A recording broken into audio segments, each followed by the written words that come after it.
क्या सच में आज भी वृंदावन में रात को रास होता है?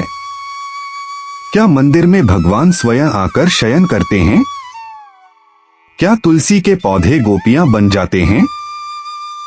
आज हम जानेंगे श्री कृष्ण का वृंदावन धाम 8 रहस्य या चमत्कार। जानिए अनोखी बातें।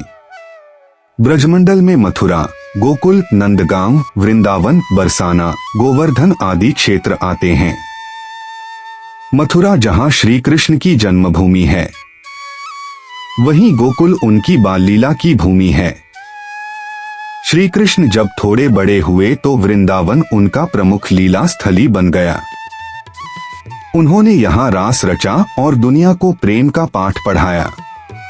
बरसाना श्री राधा की जन्मभूमि है और उनका परिवार भी वृंदावन में आकर रहने लगा था।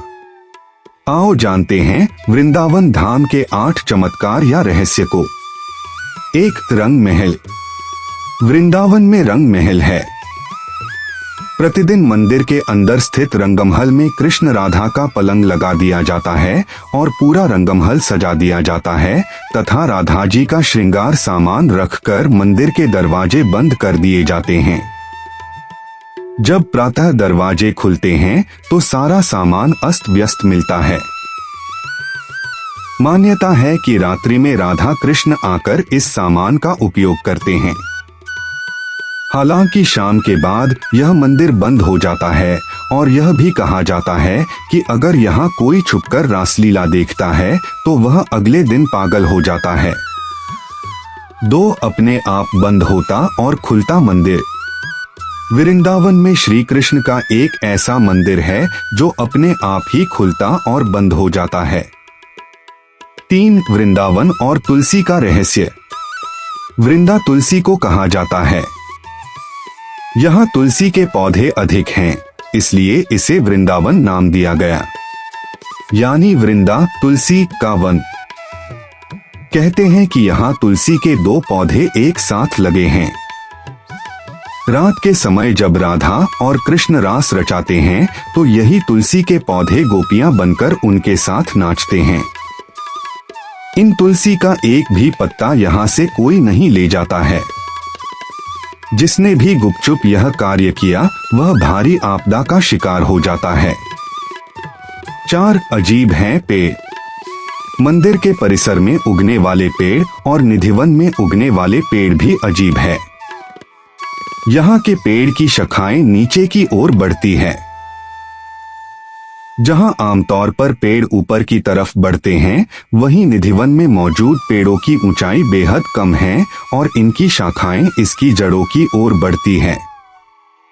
यहाँ पेड़ भी आपस में गुथे हुए हैं, जो इस जगह को देखने में भी रहस्यमय बनाती है। 5. मंदिर में करते हैं शयन। मंदिर में भगवान श्री कृष्ण रोज रात को खुद शयन करने आते हैं। उनके सोने के लिए मंदिर के पुजारी रोज पलंग लगाते हैं और जिस पर साफ सुथरी गादी एवं बिस्तर के ऊपर चादर बिछाते हैं। लेकिन कहते हैं कि जब मंदिर खुलता है तो उस बिस्तर की हालत देखकर सभी अचंभित हो जाते हैं, क्योंकि उसे देखकर लगता है कि यहाँ कोई सोया था।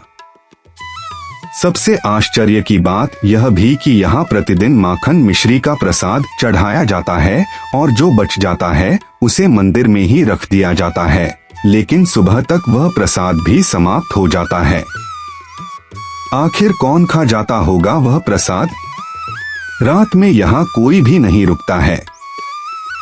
स्थानीय लोगों के अनुसार ऐसा बरसों से होता आ रहा है।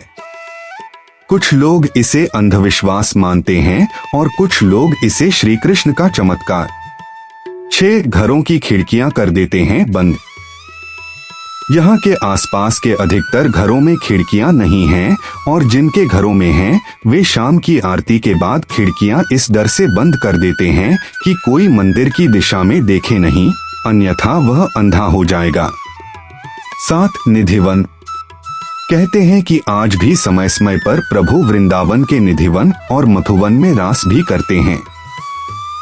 वहां के मंदिरों में भ्रमण भी करते हैं। कहते हैं कि श्री कृष्ण वृंदावन के निधिवन में रासलीला करने आते हैं और उनके साथ श्री राधा सहित उनकी अष्ट सखियां भी आती हैं। लोगों का मानना है कि यहाँ हर रात आरती के बाद श्री कृष्ण, राधा और उनकी गोपियां रास रचाते हैं। आसपास रहने वाले कई लोगों का कहना है कि उन्हें कई बार घुंघरुओं की आवाज सुनाई देती है, लेकिन कोई इस रासलीला को अपनी आंखों से देखने की हिम्मत नहीं रखता, और देख ले तो फिर दुनिया में कुछ और देखने समझने के लायक नहीं रहता, यानी अंधा हो जाता है। इसलिए अब निधिवन के दरवाजे शाम 7 बजे बंद कर दिया जाते हैं। 8 हरिदास भक्त। वृंदावन के बाके बिहारी मंदिर से कई कथाएं जुड़ी हुई है। कहते हैं कि श्री हरिदास जी बाके बिहारी के सबसे बड़े भक्त थे, जिनकी भक्ति और चमत्कारों की कई कथाएं प्रचलित हैं। भगवान की भक्त में डूबकर हरिदास जी जब भी गाने बैठते तो प्रभु में ही लीन हो जाते। इनकी भक्ति और गायन से रिझकर भगवान श्री कृष्ण इनके सामने आ जाते। तो ये थे वृंदावन धाम के 8 रहस्य। क्या ये आस्था है? क्या ये चमत्कार है या कुछ और? अपनी राय कमेंट में जरूर लिखें। राधे राधे।